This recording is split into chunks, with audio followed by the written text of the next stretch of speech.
Et on passe tout de suite à l'entretien de cette contre-matinale avec le dessinateur Jules. C'est tout de suite.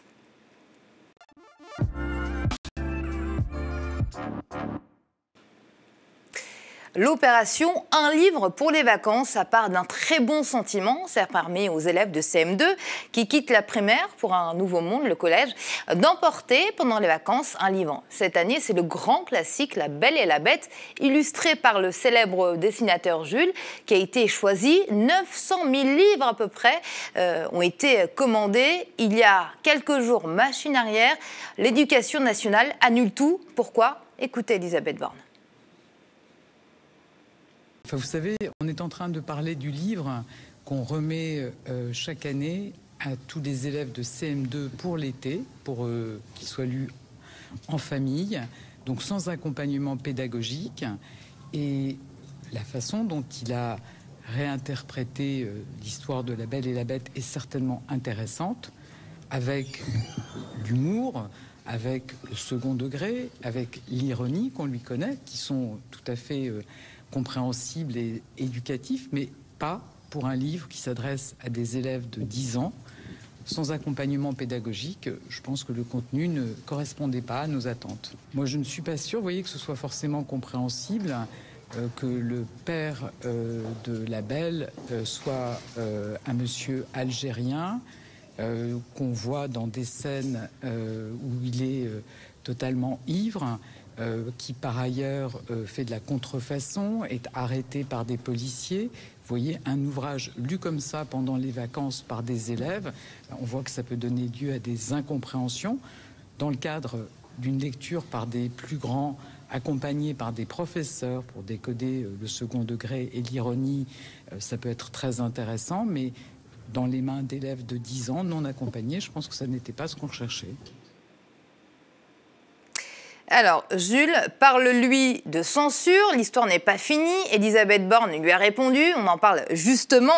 Mais tout d'abord, on va essayer de contextualiser, puis on va reprendre l'histoire depuis le début. Tout d'abord, Jules, bonjour et merci d'être avec nous. Première question, parce que ça fait des mois, vous avez travaillé sur le livre, sur le dessin, et puis d'un coup, l'Éducation nationale fait machine arrière, vous dit non, finalement, on annule tout. Première question, qui vous a prévenu et comment vous avez été prévenu? On vous a appelé pour vous dire que c'était fini? C'est assez étonnant parce que c'est, vous l'imaginez bien, un travail qui prend pas mal de temps. On a travaillé pendant plusieurs mois, il y a eu des réunions évidemment, puisqu'ils avaient quand même, s'ils sont venus me chercher spécifiquement, pour cette touche ironique, un petit peu féerique, rigolote, qui voulait donner à l'illustration de ce conte. Il faut savoir que c'est le texte original du XVIIIe siècle. Et puis, tout se passait bien. On a envoyé les différentes pages du livre qui étaient terminées. Et vous savez bien que 900 000 exemplaires à tirer, il faut prévoir bien à l'avance les choses. Ça allait partir chez l'imprimeur. On a même eu une préface d'Elisabeth Borne qui était dithyrambique, qui louait en fait justement l'humour, la malice, l'adéquation des dessins par rapport au texte, qui était intégré du coup au livre. Et puis effectivement, ça a été complètement stupéfiant de recevoir un mail très indirect d'ailleurs, nous annonçant de but en blanc, que tout cela serait censuré, que le livre n'existe pas, avec l'éditeur qui est partenaire, avec qui j'ai travaillé. On avait tous vraiment passé beaucoup de temps et beaucoup d'enthousiasme d'ailleurs sur ce livre. Et donc, on n'a absolument pas compris ce qui se passait, d'autant que cette demande de censure budget complètement ce que auparavant Elisabeth Borne avait dit en tant que ministre dans sa préface au sujet. Et on a essayé de gratter un petit peu les raisons. Jules... Et en fait, le témoignage que vous avez passé, la déclaration d'Elisabeth Borne, s'avère, en plus de tout, complètement relativement diffamatoire, puisque ce qu'elle raconte au sujet du livre est absolument erroné, comme quiconque tient le livre peut le constater. Alors, Jules, justement, on a entendu la ministre, là, c'est ce qu'elle a dit il y a quelques jours, mais vous, quand vous avez reçu ce mail pour vous dire que votre livre n'allait pas être donné aux élèves de CM2 pendant les vacances, qu'est-ce qu'il y avait écrit dans ce mail? Quelle était la raison invoquée? En fait, c'était avec des arguments qui étaient un peu difficiles à comprendre. Il reprenait peu ou prou ce qu'a dit Elisabeth Borne par la suite. Enfin, ce mail venait en plus non pas directement de la ministre de son cabinet, mais de l'administration de l'Éducation nationale qui est fixe en fait, qui ne change pas en fonction des cabinets et des il s'appelle la DGESCO, Direction Générale de l'Enseignement Scolaire. Et la personne qui est à la DGESCO, qui est la numéro 2 du ministère, elle, voilà, est un monde vraiment extrêmement conservateur, et c'est elle qui, alors que ce n'était pas son rôle, a priori, nous a signifié la censure, et il nous disait, voilà, ça ne va pas, ce n'est pas adapté aux enfants, votre travail est formidable, mais ça ne correspond pas à ce qu'on attend pour les CM2, en donnant voilà, différents éléments un peu flous sur, je cite, et c'était un petit peu intéressant, des réalités sociales complexes. Alors évidemment, on peut mettre n'importe quoi dans le mot réalité sociale complexe. Ce qu'a raconté Elisabeth Borne par la suite, c'est parce qu'il y aurait un père algérien qui serait trafiquant, qui serait ivre, etc. Mais quand on regarde, en aucun cas la réalité de ce que c'est, vu que les personnages ne sont aucunement algériens, ça complètement de leur imagination. C'est un peu, je dirais presque paranoïaque, qui est né sur CNews, qui était la première prise de parole d'Elisabeth Borne sur le sujet. En fait, plutôt que de nous appeler, on ne l'a jamais eu au téléphone, elle ne nous a jamais écrit. Elle a annoncé cette censure et ensuite, elle est venue s'exprimer sur CNews directement avec des lire justement sur des questions qui n'ont aucun rapport avec ce livre joyeux et inclusif. Excusez, vous le disiez tout à l'heure, Elisabeth Borne a écrit une préface dithyrambique. Elle disait qu'elle avait adoré vos illustrations, le livre. Quel est son chemin? Qu'a-t-elle croisé pour changer complètement d'avis?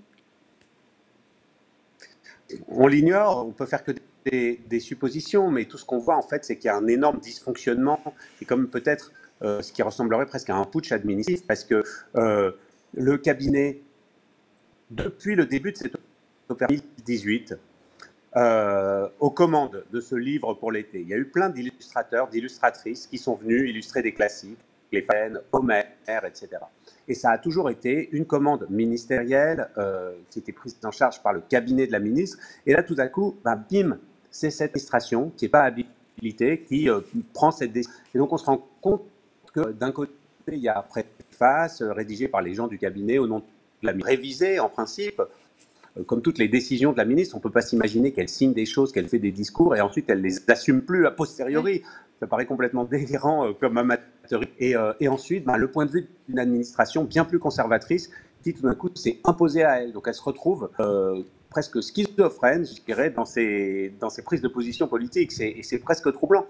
C'est très trumpiste dans la façon dont ça fonctionne. Il y a un côté un petit peu post-vérité. On s'arrange avec les faits. Et puis comme on est de toute façon quelqu'un qui représente la République, qui représente la population française, on est obligé de la croire. Et ça a été bien le problème d'ailleurs. Bien des médias ont repris les déclarations d'Elisabeth Borne sans regarder réellement ce qui, d'une certaine façon, est l'histoire de leur part, d'une espèce de communication à la fois autant déprimante qu'inquiétante. Alors, je vais vous citer, Jules, c'est un monde de princes et de princesses qui ressemble un peu plus à celui des écoliers d'aujourd'hui, avec des cheveux frisés et à la peau un peu plus bronzée que la moyenne. Pour vous, c'est aussi ça qui a dérangé? En tout cas, quand on regarde le livre réellement, qu'est-ce qui le distingue des autres contes de fées classiques, avec ces grandes princesses blondes à cheveux cascadants sur leurs épaules, en robe à crinoline? C'est ça en fait, c'est que la population, la famille de la Belle, elle ressemble peut-être un petit peu plus à la France d'aujourd'hui. Peut-être qu'elle parle un petit peu plus aux élèves de CM2 quand ils ont leur vie quotidienne. Ils ne s'intéressent pas forcément à la littérature classique et aux bouquins. Et le but de l'opération, c'est de les faire lire ces textes. Ce monde-là qu'une fille du ministère n'a pas envie de voir, n'a pas envie de voir représenté et n'a pas envie de voir entrer dans tous les foyers de France, dans 900, 800 000 foyers. Visiblement, ça pose problème parce que c'est ça qui distingue ce conte de tout le reste. Et les prétextes de scènes où il y aurait de l'alcool, des cis ou des choses comme ça, outre le fait que ça pourrait concerner juste 1, 2, 3 illustrations sur 90 pages, c'est-à-dire essentiellement très facile, modifiable si c'était réellement un problème. Et comme on est tous très professionnels, on a l'habitude de discuter avec des éditeurs, avec des rédactions, en disant là, ça pose problème, est-ce qu'on ne peut pas changer des choses en 10 minutes sur Photoshop, on peut varier quelque chose, on peut entendre ce qui n'a pas été fait. Donc en fait, ce texte-là, en fait, cache une censure plus globale parce que l'ensemble des représentations de ce monde, pourtant contes du XVIIIe siècle, ont été récusées. Et ça, c'est le signe, ce type d'une petite musique qu'on entend, pas seulement aux États-Unis, pas seulement en Europe, mais de plus en plus en France, en fait. Et malheureusement, ça se passe alors qu'on n'a pas voté Trump. Ce n'est pas le choix de la population française. Alors, vous avez jugé l'annulation, je vous cite encore, comme étant la plus grosse affaire de censure jamais survenue dans l'édition en France. Il y a eu une passe d'armes ce week-end, l'affaire a commencé il y a quelques jours, mais ça continue. Elisabeth Borne a dénoncé dans Le Parisien des propos diffamatoires et outranciers de votre part. Aujourd'hui, qu'est-ce que vous lui répondez ? Écoutez, il y a d'abord cette censure avec une explication et des éléments de langage par du ministère pour justifier cette censure, justement par rapport à la sensibilité des enfants, qui est exactement là, des éléments de langage du ministère de l'Éducation de Donald Trump pour interdire un certain nombre de livres dans les écoles. C'est un hasard, mais ce sont des échos. Deuxième étape, une communication de la part du ministère qui est dans l'ordre de la fake news, de la post-vérité. Et là encore, cette petite musique-là, ça ressemble à ce qui se passe aux États-Unis avec Trump. Et enfin, troisième étape, une espèce d'intimidation déguisée par médias interposés. On a une ministre qui dit « Ah oui, c'est diffamatoire, c'est outrancier. Je pourrais vous attaquer si vous n'êtes pas ça. Je vais peut-être quand même pas vous attaquer, on va voir ça. » Cette espèce de semi-menace comme ça, voilée, un peu à la Corleone, ça ressemble aussi, encore une fois, aux méthodes de... Et franchement, ces trois étapes, elles sont quasiment écrites, scénarisées à l'avance. Moi, je suis scénariste. Si j'avais voulu une histoire sordide, j'aurais fait exactement ce genre d'étape. Donc, quel est le prochain cliffhanger? Attends, mais j'aimerais bien vraiment que, je dirais, les valeurs républicaines, qui sont celles censées être défendues par le ministère de l'Éducation nationale, et qu'on arrête un petit peu ce cinéma. Alors, la peur de la culture, de la liberté artistique, la censure, ça a été beaucoup utilisé par le fascisme. L'histoire nous l'a démontré. Il y a eu d'ailleurs une manifestation ce samedi contre l'extrême droite. Le climat actuel, et je ne parle pas que de la France, Jules, vous l'avez rappelé, Trump a signé un décret pour démanteler le ministère de l'Éducation. Les conservateurs sont ravis. Est-ce que le climat actuel en France, en Europe, aux États-Unis, est-il plus difficile pour les illustrateurs comme vous? Est-ce que vous le ressentez vraiment? En fait, il est plus difficile un petit peu pour tout le monde. C'est-à-dire cette dissension sociale, cette espèce de guerre civile idéologique algorithmique qu'on est en train de voir s'installer. C'est-à-dire que, voilà, chacun conçoit des opinions qu'il possède déjà, qui sont portées par ce qu'on nous propose sur les différents réseaux sociaux, une façon finalement de porter les uns contre les autres, et ben on fonce tête la première dedans, et donc les choses qui sont populaires, qui peuvent toucher toutes les classes, tous les milieux, un peu partout en France, sont devenues des espèces d'îlots précieux à préserver, parce que c'est un peu les seuls endroits où on peut se parler, les seuls endroits où on a encore des choses en commun. Et évidemment, la littérature jeunesse, comme par exemple aussi, moi je suis depuis maintenant une douzaine d'années l'auteur des histoires de Lucky Luke. Lucky Luke, ben voilà, quand on est banquier d'affaires, quand on est dans le bassin minier dans le Nord, on lit Lucky Luke en fait. C'est quelque chose qui nous relie tous ensemble. Et ben ces petites-là si précieuses, il faut vraiment réussir à les préserver et les comme, je dirais, une petite flamme dans l'obscurité. Quand on voit quelque chose comme ça, avec ce livre, La Belle et la Bête, qui, et j'espère qu'on va réussir à le sortir malgré tout, vous le verrez dans ce cas-là, est absolument inoffensif, joyeux et promeut des valeurs qu'on voudrait tous partager. Quand on voit que ça c'est aussi attaqué, on est en train de faire le fond du tiroir. Jules, est-ce que vous estimez qu'en France, il y a une censure à deux vitesses? Je ne sais pas exactement ce que ça veut dire. Je pense que de toute façon, tout est exactement diffus. C'est-à-dire que qui censure, ils disent jamais qui censure. Ils trouvent toujours une espèce d'excuse. Donc de toute façon, moi j'ai travaillé pour des médias extrêmement variés.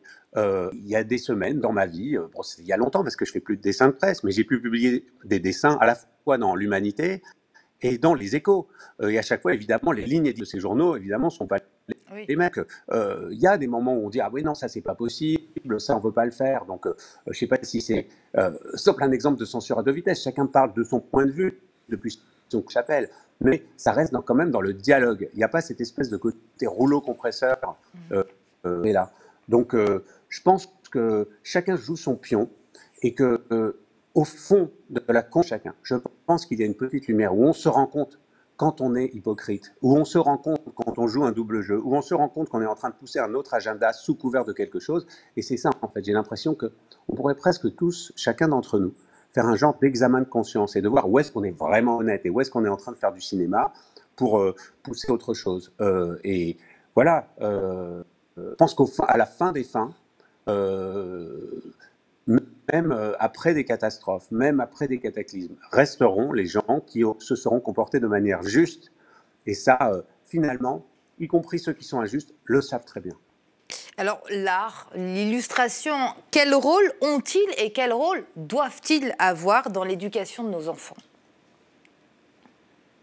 En fin de compte, on sait très bien que l'humour, c'est quelque chose qui est extrêmement précieux. Si on n'apprend pas le second degré aux écoliers, on ne peut pas comprendre Astérix et Obélix, on ne peut pas comprendre Lucky Luke, on ne peut pas comprendre Mortel Adèle, on ne peut pas comprendre les grands aussi de l'illustration jeunesse, Tommy Ungerer, Roald Dahl. Et puis par la suite, on ne peut pas comprendre ce qui se passe autour de nous, dans le monde.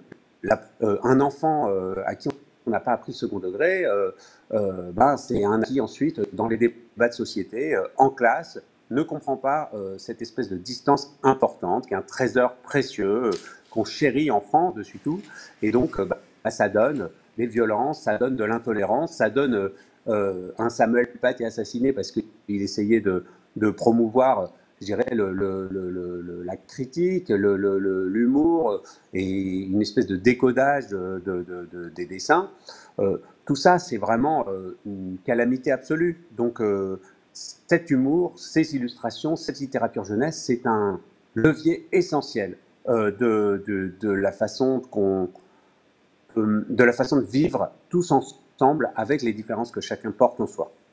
Alors, on va terminer par un léger retour en arrière. C'était en 2020. Vous savez de quoi je parle, hein. Vous êtes retrouvé à poser avec le président de la République tenant un t-shirt dénonçant les violences policières. Comment ça a pu arriver, hein? Vous voyez, vous, les téléspectateurs, l'image, la photo qui s'affiche. Regardez là. Emmanuel Macron, en tout cas, n'a pas l'air mal à l'aise, hein. Était-il conscient de ce qui était en train de se passer, Jules?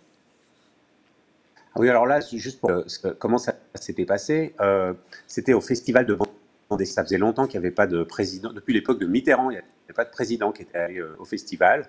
Et c'était officiellement l'année de la BD en France. Et en même temps, on était en pleine gilet jaune. En fait, on avait décidé, je dirais conjointement avec les autres auteurs et autrices, d'interpeller Macron sur la question des violences policières, qui était extrêmement effrayante et préoccupante à ce moment-là. Et donc, on avait imprimé un t-shirt qui était un détournement de la mascotte du festival. Et donc, l'opération BD 2020 s'était transformée en LBD 2020, du nom des lanceurs de balles de défense. Et ça a été l'occasion, pendant un déjeuner officiel, avec toutes sortes de personnalités politiques et artistiques, d'interpeller Emmanuel Macron. Et je lui ai offert ce t-shirt, même si lui avait démenti justement l'existence de violencières telle qu'il faisait à l'époque. Je lui avais dit un peu pour rigoler, si vous voulez, on peut faire une photo. Il a dit oui, super, faisons une photo. Et alors tout d'un coup, il a posé avec moi sur cette photo, à ma grande stupéfaction, la stupéfaction de toute son équipe de communication qui a pâli en disant non, mais ça c'est une très très mauvaise idée pour vous. Et puis on remarque qu'Emmanuel Macron, il est très impulsif et de temps en temps n'importe quoi. Et les gens de sa communication doivent ramer après. Il fait une petite phrase qui va déclencher une espèce de guerre qu'on va mettre des semaines à éteindre. On l'a vu sur plein de sujets de géopolitique, sur plein de, le côté je traverse la rue et je vous trouve du travail, ça coûte un pognon de dingue. Ces espèces de petites phrases de Macron, elles ne sont pas forcément préparées, hein, moi je pense, elles sont juste spé et on doit ramer derrière pour expliquer. Et donc c'est vraiment ça qui s'est passé. Et bizarrement, ça a une espèce de tempête qui aurait pu durer, d'ailleurs, cette policière et du t-shirt. Il s'est fait attaquer à la fois par les gilets jaunes qui pensaient qu'ils étaient raillés dans cette séquence, mais aussi par les syndicats policiers qui pensaient qu'il était en train de les lâcher et qui se moquaient d'eux aussi. Donc il avait un peu tout perdu dans le truc.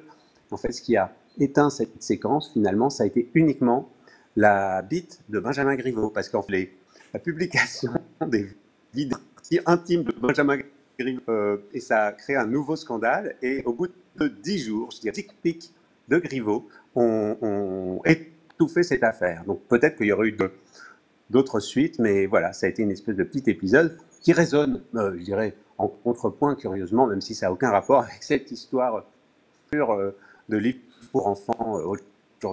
Jules, en tout cas, merci d'avoir été avec nous ce matin. Votre livre ne va pas paraître dans le cadre de l'opération Un livre pour les vacances, mais il va quand même paraître certainement au mois de septembre. Merci en tout cas d'avoir été avec nous. Merci d'avoir répondu. Juin. En juin d'ailleurs, dans quelques mois, alors dans 2-3 mois. On s'est dit que voilà, la belle du 18 juin, on est pas mal. D'accord, eh bien parfait. On sera au rendez-vous. Merci Jules, très bonne journée. Merci. Et merci à vous d'avoir regardé cette émission. Merci de votre fidélité. N'hésitez pas à dire ce que vous avez pensé de cette émission en commentaire si vous nous regardez sur YouTube ou si vous nous suivez à la télé. Et continuez à nous soutenir, à soutenir votre média, un média qui vous garantit une information libre et indépendante. Alors abonnez-vous à partir de 5 € par mois. Très bonne journée sur le média. Il y a tout à l'heure à 13 h pour le journal des luttes.